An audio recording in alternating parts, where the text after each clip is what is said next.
Bonjour à toi et bienvenue dans le podcast d'Anne-Clarisse, ton rendez-vous dédié à l'entrepreneuriat et bien plus encore. Aujourd'hui, je vais te partager comment est arrivé dans ma vie le projet de l'écolieu dont je t'ai parlé dans l'épisode 0 de ce podcast. Je vais te raconter mon parcours professionnel et personnel jusqu'au moment où je démarre le développement de ce projet ambitieux et passionnant qui mobilise une grande partie de mon énergie et de mon temps aujourd'hui. Je suis Anne-Clarisse, entrepreneuse, aventurière et fondatrice d'un projet pas comme les autres en plein cœur de la Catalogne. Ici, on parle création et développement de projet avec un grand P. De l'idée initiale au business plan, du marketing à la gestion d'équipe, tout y passe dans une ambiance à la fois studieuse et décontractée. Mais ce n'est pas tout. Découvre les coulisses du développement de mon écolieu, un espace en devenir destiné à devenir un site touristique, culturel et écologique, riche en aventures et apprentissages. Si tu es entrepreneur en herbe, confirmé ou simplement curieux et avide de nouvelles expériences, ce podcast est fait pour toi. Chaque épisode est une immersion dans une étape du parcours entrepreneurial et une invitation à explorer les différentes facettes du développement personnel et du lifestyle dans une aventure qui ne fait que commencer. Accompagne-moi dans cette aventure unique et qui sait, peut-être seras-tu inspiré pour démarrer ton propre projet incroyable. Retrouve-moi dans les épisodes allant de 30 minutes à 1h30 où nous explorerons ensemble les hauts, les bas et les joies du voyage entrepreneurial et personnel. Alors, embarque avec moi pour ce premier épisode du podcast d'Anne-Clarisse. En tant qu'entrepreneur, voici 5 pépites principales que tu vas découvrir tout au long de cet épisode. Premièrement, naviguer à travers les crises, la persévérance et la réinvention en période d'incertitude. En effet, trouver des opportunités de développement professionnel et personnel dans les moments de crise en utilisant le temps de manière stratégique pour acquérir de nouvelles compétences ou qualifications est essentiel. Deuxième pépite, transition de carrière du salariat à l'entrepreneuriat. Les leçons apprises sur le passage du salariat à l'entrepreneuriat avec un focus sur les compétences transférables, le réseau professionnel et le maintien de la confiance en soi lors des changements radicaux de carrière. Troisième pépite, établissement d'une entreprise à l'international. Connecter les cultures et les marchés. Explorer comment naviguer dans la création et la gestion d'une entreprise internationale. Les nuances de travailler avec différentes cultures et les astuces pour établir des partenariats et réseaux à l'étranger. Quatrième pépite, association professionnelle. Savoir quand et comment s'associer. Découvrir les défis et les avantages des partenariats d'affaires, la sélection d'un associé et la navigation à travers différentes visions et idées au sein d'une entreprise commune. Enfin, dernière pépite, reconnaissance rurale, dynamisation économique des secteurs ruraux par le biais de projets de développement durable. Développer des modèles d'affaires qui non seulement prospèrent économiquement, mais aussi ont un impact positif sur les communautés locales en préservant et revitalisant les espaces ruraux à travers des initiatives entrepreneuriales durables. Je suis née en France, mais j'ai aussi la nationalité espagnole puisque cela fait plus de 25 ans que je vis en Espagne. Je tiens beaucoup à mes deux cultures. J'ai étudié et débuté ma carrière sportive en France avant de m'installer définitivement en Espagne à 23 ans. Et même si aujourd'hui, mes références sont majoritairement espagnoles, le français reste la langue de mon cœur, celle qui me permet d'exprimer mes émotions avec le plus de profondeur et de sincérité. D'où le choix de faire ce podcast en français. En tant qu'ex-sportive de haut niveau, ayant évolué dans les univers compétitifs du tennis et du handball, le sport est incontestablement ancré dans mon existence et a profondément façonné ma personnalité et mes compétences. Je suis convaincue que l'arène sportive s'avère être un formidable creuset de formation, non seulement pour les compétitions athlétiques, mais également pour la vie dans son ensemble.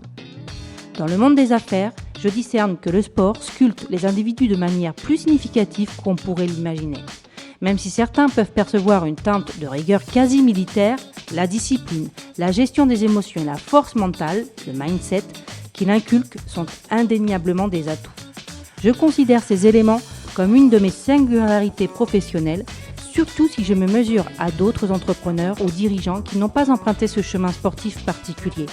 Bien sûr, d'autres ont leurs propres expériences et expertises qui les distinguent et façonnent leurs différences. En ce qui me concerne, ma carrière sportive n'a pas été mon unique voie, surtout dans le contexte du sport féminin de mon époque. Peut-être qu'aujourd'hui, le sport féminin jouit d'une meilleure visibilité et d'une reconnaissance accrue, tant du public que des médias, bénéficiant d'un univers économique plus robuste. Cependant, À l'époque où j'étais active, vivre de ses performances, notamment dans le tennis, était un privilège réservé à l'élite mondiale, un statut qui ne fut pas le mien. De ce fait, poursuivre des études parallèlement à ma carrière sportive était une nécessité afin d'assurer ma subsistance et préparer mon avenir professionnel. Ce volet académique accompli en France a donc jalonné mon parcours sportif, enrichissant ma trajectoire d'une polyvalence qui se révèle précieuse aujourd'hui dans le monde des affaires. Ayant suivi un cursus en commerce international, la dernière phase de mes études m'a conduite à effectuer un stage, expérience qui s'est avérée déterminante car elle m'a menée jusqu'à Barcelone. Dès mon arrivée dans cette ville, une connexion particulière s'est instaurée, une sensation de chez moi aussi soudaine qu'inattendue.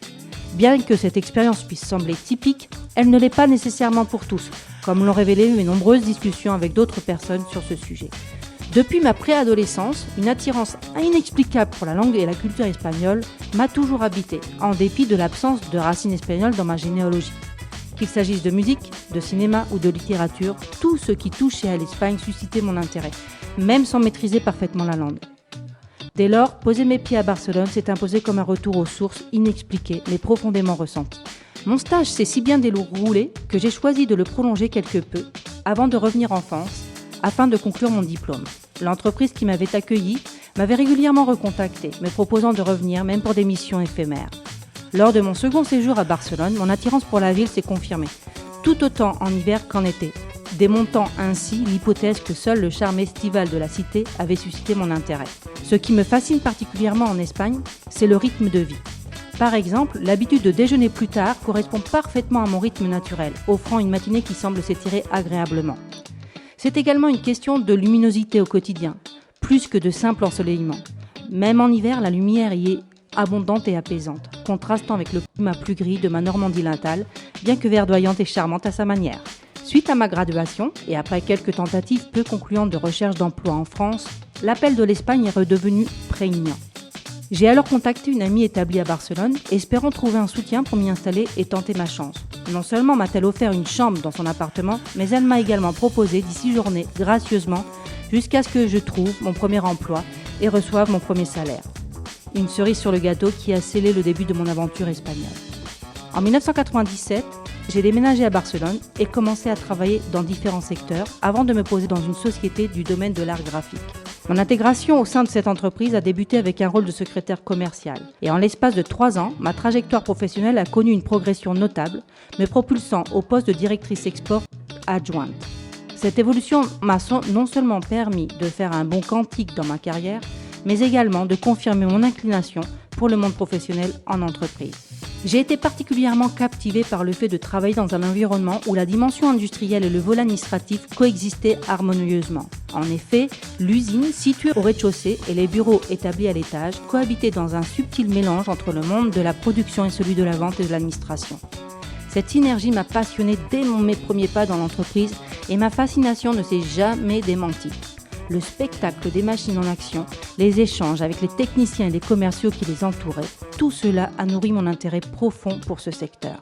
Spécifiquement, j'ai évolué dans l'univers de l'art graphique, plus précisément dans le domaine du packaging. J'ai ainsi eu la chance de gérer de grands comptes pour des marques prestigieuses telles que Chanel, Christian Dior ou encore Champagne Lançon. La richesse de mon expérience en Espagne a été décuplée par le contexte linguistique de l'époque, la maîtrise limitée des langues étrangères par les Espagnols.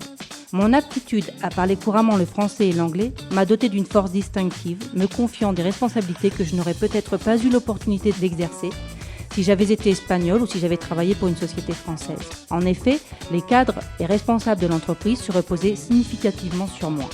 Mon rôle s'étendait de la facturation au commercial, en passant par des aspects techniques, chaque aspect m'enrichissant de nouvelles compétences et m'offrant un bagage professionnel conséquent. Au terme de ces 3 années, j'ai pris la décision de quitter l'entreprise, percevant une stagnation dans mon parcours.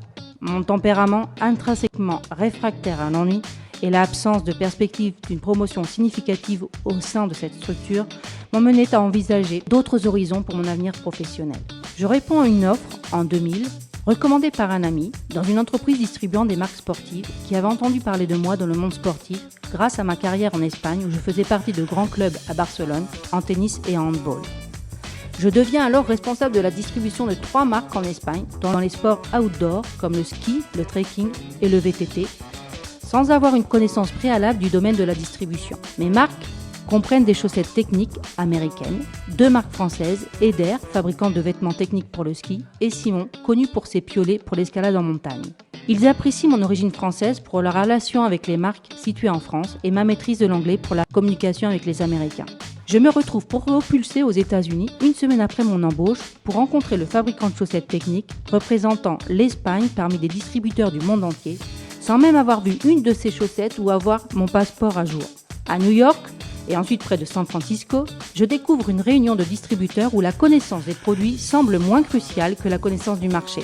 Mon intuition et mon esprit analytique me servent bien ici, me permettant de naviguer avec assurance dans ce monde à moitié inconnu. Mon défi dans cette entreprise devient de motiver mon réseau de vente, composé de 8 commerciaux répartis dans toute l'Espagne, de déterminer où de nouveaux commerciaux doivent être installés et de montrer qu'ils peuvent compter sur moi pour les soutenir devant les fabricants. Je m'efforce de comprendre les caractéristiques des marchés, adaptant les gammes de produits à la France et à l'Espagne en tenant compte de leur climat et culture distinctes et faisant face aux difficultés culturelles que les États-Unis ont dans la compréhension de ces nuances. Malgré 3 années enrichissantes, l'ennui commence à s'installer. On me propose de devenir freelance, de quitter le salariat pour facturer mes services. Je perçois cette proposition négativement, considérant cela comme une tentative de l'entreprise de ne pas assumer mes coûts de salarié, au lieu de reconnaître l'opportunité d'indépendance et de diversification qu'elle pourrait offrir. Avec le recul, je réalise que cela aurait pu être une excellente opportunité, mais peut-être que je n'étais tout simplement pas prête à ce moment-là.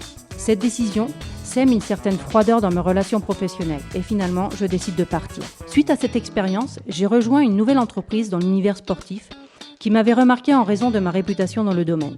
L'entreprise en question connaissait des difficultés avec sa section ski et sa collaboration avec la marque Fischer. Ma mission, redresser la barre. En 12 mois, je suis parvenue à stabiliser la situation.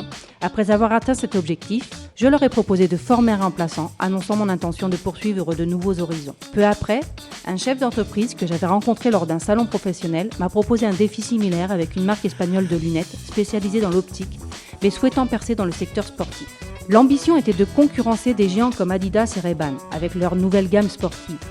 Un défi certes complexe, mais très stimulant. Si un challenge se présente, je me lance. C'est dans ces moments de doute et d'apprentissage que je trouve ma croissance. Bien que l'inconnu puisse faire peur, il offre l'opportunité de réussir et surtout de gagner énormément en expérience. J'ai donc accepté un poste de responsable export où tout restait à construire. Si dans mon précédent rôle, j'avais tant à apprendre, ici, mon expérience était riche, mais le terrain était vierge. Aucun pays n'avait été exploré, aucune vente réalisée hors d'Espagne. Mis à part quelques ventes en Italie grâce à des contacts du principal fabricant des lunettes, rien n'avait été structuré, aucun marché n'avait été véritablement étudié et aucune action de sponsoring n'avait été menée malgré son importance vitale dans le monde sportif. Sans trop entrer dans les détails, j'ai mené à bien ma mission. Je suis parvenue à distribuer les produits dans 14 pays européens et à accroître significativement leur chiffre d'affaires, notamment grâce à un focus particulier sur le sponsoring et la participation à des foires d'exposition en Italie, Allemagne et en France. J'ai mis en place un réseau, offert des essais de nos lunettes et établi des contacts avec des sportifs. Une dynamique s'est créée, une personne parlait de nous, puis une autre, et ainsi de suite. La visibilité et la solidité du produit étaient essentielles pour bâtir cette confiance. Au bout d'1 an et demi à 2 ans, le sponsoring des athlètes s'est stabilisé et les ventes ont vraiment commencé à décoller. Les gros distributeurs en Pologne, France, Italie, Belgique et Portugal avaient bien compris et développé leurs marchés respectifs.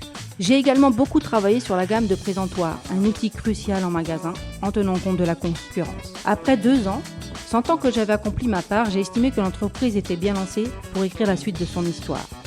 En réalité, un désir me tenaillait, renouer avec le monde de l'industrie et de la fabrication. J'aspirais à retrouver ce lien avec la production du produit, ce qui m'avait enchanté dans l'art graphique et dans le sport, et à faire la transition entre ma carrière sportive et ma carrière plus conventionnellement professionnelle. Par la suite, en 2006, j'ai plongé dans le monde de la ventilation industrielle. J'ai été engagée pour faciliter la communication entre une entreprise espagnole et sa filiale française en difficulté. Bien que ce secteur très masculin soit nouveau pour moi, j'ai pris ce défi à bras-le-corps. J'ai également appris le catalan pour améliorer ma communication avec les usines de la société. Après une année dans le premier poste occupé dans cette entreprise, j'ai sollicité une évolution de carrière, rappelant à mon directeur commercial une promesse antérieure. Malgré des retours positifs et une assurance de progression, une crise économique déclenchée par l'éclatement de la bulle immobilière en Espagne a mis mon avancement de carrière en suspens. l'entreprise devenant drastiquement économe. Au lieu de chercher ailleurs, j'ai décidé de consacrer cette période à mon développement personnel et professionnel en entreprenant une validation des acquis de l'expérience, une VAE, pour un master langue étrangère appliquée, parcours commerce international, à l'Université de Toulouse. Mon mémoire, explorant la production et la productivité au sein de mon entreprise, non seulement m'a enrichi professionnellement, mais aussi a élargi ma visibilité et ma reconnaissance au sein de l'organisation. Ainsi, malgré l'absence de promotion durant cette crise, j'ai gagné en compétences et en respect au sein de l'entreprise, me positionnant favorablement pour l'avenir. Après 2 ans d'attente et de persévérance, j'avais alors 37 ans, je me retrouve une fois de plus face à mon directeur commercial, exprimant mon impatience et mon désir de changement face à la crise qui perdure. À ma surprise, il m'indique qu'il est impuissant face à ma requête, ce à quoi je rétorque fermement que ma patience a des limites. Je ne cherchais pas à me venger, simplement à m'affirmer, à démontrer que mon évolution personnelle et mon bien-être dans mes choix étaient ma priorité. Contre toute attente, ma démission amène une visite du directeur général d'Espagne. À la suite d'une discussion révélatrice, il déchire ma lettre de démission et me propose un nouveau sous-département dans l'entreprise en l'espace d'1 semaine. Mon aventure au sein du département de marketing produit débute ainsi. Je mets en avant mes analyses, mes études du catalogue et je m'efforce d'améliorer la communication entre les produits fabriqués et les demandes, réduisant les retours et les coûts. Au cours de cette période captivante, j'avais conclu d'importants contrats, en particulier avec une entreprise anglaise, dans le but précis de construire des logiciels destinés à la gestion optimisée des données. Ces outils informatiques étaient indispensables pour éliminer toutes les erreurs d'information qui pouvaient se glisser entre l'usine de production et le catalogue des produits. La base de données, élaborée avec précision, avait pour vocation de centraliser toutes les données relatives à la fabrication au sein de l'usine. Elle est également un outil primordial pour l'impression des catalogues de communication et des catalogues produits, assurant ainsi une cohérence et une exactitude des informations transmises aux clients et aux partenaires. En outre, grâce à ce logiciel sophistiqué de gestion des données, j'ai pu mettre en place un logiciel de sélection dont l'utilité s'est révélée être double. D'une part, il permettait aux clients de personnaliser leur sélection de produits en fonction de leurs besoins spécifiques, et d'autre part, il est devenu un outil précieux pour les commerciaux de la société, facilitant la préparation et la budgétisation de leurs projets avec leurs clients. Cet outil a non seulement permis un gain de temps considérable, mais il garantissait également que les clients obtenaient un produit qui non seulement répondait à leurs souhaits, mais était également parfaitement adapté à l'installation qu'ils envisageaient. Le parcours pour consolider ce projet a été long et après 6 ans de mon parcours professionnel. C'était une période où je voyageais énormément, une expérience que j'adorais, car elle m'a mise en contact avec toutes nos filiales, usines et différentes unités de production situées dans des lieux aussi variés que Hong Kong, les États-Unis et l'Espagne, où nous avions 2 unités de production. Mon rôle m'a mené à interagir avec nos 15 filiales et nos 7 distributeurs mondiaux. J'ai beaucoup vadrouillé, oui, mais chacun de ces voyages était une opportunité d'apprendre et de coordonner mieux. En tant que coordinatrice, j'endossais le rôle d'un véritable chef d'orchestre. Mon quotidien consistait à écouter attentivement les problématiques des uns et des autres, toujours avec l'objectif d'améliorer la communication entre les filiales, les usines et le centre logistique, et en veillant à orchestrer harmonieusement chacune des pièces du puzzle que constituait notre activité à l'échelle mondiale. Cependant, 6 ans plus tard, l'appel de l'entrepreneuriat résonne en moi. Bien que ma position soit stable et que mes tentatives entrepreneuriales précédentes, comme envisager une franchise, ne se soient pas concrétisées, je ressens une envie irrépressible de sortir de ma zone de confort. Alors que tout se déroule bien et que mon équipe prend en charge la plupart des opérations quotidiennes, je m'ennuie et désire plus que tout éviter le regret de ne pas avoir tenté ma chance en entrepreneuriat. J'aurais pu envisager d'autres rôles au sein de l'entreprise, mais l'attrait de travailler pour moi-même prévalait. En 2015, et âgé de 43 ans, cette fois, je n'ai plus laissé le choix à l'entreprise et je suis définitivement partie, laissant dans une incompréhension totale l'entreprise, ma famille et tous mes amis. Après avoir pris le difficile chemin de la démission et du freelance, je me suis retrouvée face à un océan d'opportunités et de défis. En 2017, un homme qui prétendait pouvoir m'aider à établir une entreprise en Espagne est entré dans ma vie. Il a facilité la fondation de ma société et m'a connecté avec un avocat franco-espagnol à Saragosse. En tant que passionné de l'immobilier, j'ai entamé mon aventure entrepreneuriale en connectant des acheteurs potentiels avec mon réseau immobilier espagnol. Pendant cette période, j'ai suivi l'homme qui m'avait aidé à constituer ma société, apprenant et analysant ses services avec l'intention de l'aider dans son expansion, tout en lui facturant mes prestations via ma société. Grâce à mes années d'expérience professionnelle et mes connaissances en entrepreneuriat digital, j'ai pris de l'initiative dans ces réunions. aidant de jeunes entrepreneurs à structurer leurs projets et à optimiser leur marketing et leurs ventes. Mes compétences se sont révélées précieuses et complémentaires à celui de l'homme que j'avais rencontré. Lui, avec ses moteurs théoriques, et moi avec mon expertise pratique en entrepreneuriat et ma capacité à expliquer des concepts complexes. En 2017, nous avons décidé de nous associer, donnant véritablement un envol à mon aventure entrepreneuriale. Peu de temps après notre association, mon associé m'a sollicité avec une question pour le moins inattendue. Pourrait-on trouver un site en Espagne pour y créer un éco-village ? Son interrogation me laisse d'abord perplexe. Pourquoi cette idée ? Demandai-je. Il expose son désir de réunir diverses familles dans un espace communautaire. Ma réplique est immédiate. Je peux aider à trouver un lieu, mais je ne prendrai pas part à cette aventure. Ma réticence s'ancre dans le fait que la perspective communautaire, telle qu'il me la présente, ne m'attire pas. Il m'interroge sur mes raisons et j'explique que je ne perçois pas de véritable développement entrepreneurial dans son projet. Ce qui me passionne, c'est de mettre en mouvement ma compétence en ingénierie commerciale, d'insuffler du dynamisme économique à une entreprise ou à un développement. Ainsi, je lui explique que je ne participerai pas à des communautés qui se composent de divers métiers, boulangers, électriciens, etc., et qui souvent ont des réticences vis-à-vis de la relation à l'argent, ne le considérant pas comme un outil entrepreneurial, mais plutôt comme un élément d'une vie communautaire. Je ne crois pas que cela puisse être une solution durable. Toutefois, j'accepte de lui trouver un lieu en Espagne tout en lui spécifiant que je ne l'accompagnerai pas dans les visites. Rapidement, il réalise que sans maîtrise de la langue espagnole, conduire des prospections seul s'avère difficile. Et puis peut-être que notre conversation a fait germer en lui une réflexion, car après quelques mois, il revient vers moi, curieux de savoir comment j'y m'y prendrais pour un développement de ce type. Je lui expose que j'aimerais revitaliser des secteurs ruraux abandonnés en rachetant d'anciens corps de ferme, souvent situés sur des terrains agricoles, pour leur redonner vie et les dynamiser économiquement. Non pas uniquement à travers l'agriculture, mais avec un solide projet de développement économique bénéfique pour le lieu ainsi que pour la ville et la région environnante. Mon focus ne serait pas sur la création d'écolieux résidentiels, mais plutôt sur des sites touristiques offrant des services liés à la nature et à la culture. Pour moi, apporter des solutions économiques aux milieux ruraux est essentiel pour créer de l'emploi et attirer des visiteurs. C'est ainsi que l'on peut réellement sauver les petits villages en générant une dynamique économique qui encourage le retour des écoles, des bureaux de poste et des petits commerces. Mon associé, captivé par mon projet, propose de le développer ensemble. Il m'invite à chercher le lieu idéal et offre de me soutenir en visitant les sites avec moi et en trouvant des investisseurs prêts à parier sur ce développement prometteur.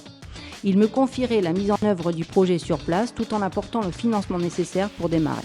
Et c'est ainsi que le projet de l'écolieu, dont je parle depuis l'épisode 0 de ce podcast, a pris racine. J'ai cherché le lieu idéal pendant 2 ans, me tenant à un cahier des charges précis et à ma vision. Et en début 2018, je trouve enfin le paradis pour le développement du projet. N'oublie pas, même si toutes les expériences que tu accumules ne font pas forcément toujours sens pour toi, ou bien ont représenté de gros défis, un jour, lorsque tu les réuniras tous ensemble, tu verras que chacune d'entre elles aura été précieuse pour servir un projet plus grand. Allez, rendez-vous dans le prochain épisode pour plonger plus profondément dans cette passionnante aventure entrepreneuriale où je te raconterai en détail de la vision du projet, la recherche du lieu, la négociation avec les propriétaires et la prise de possession.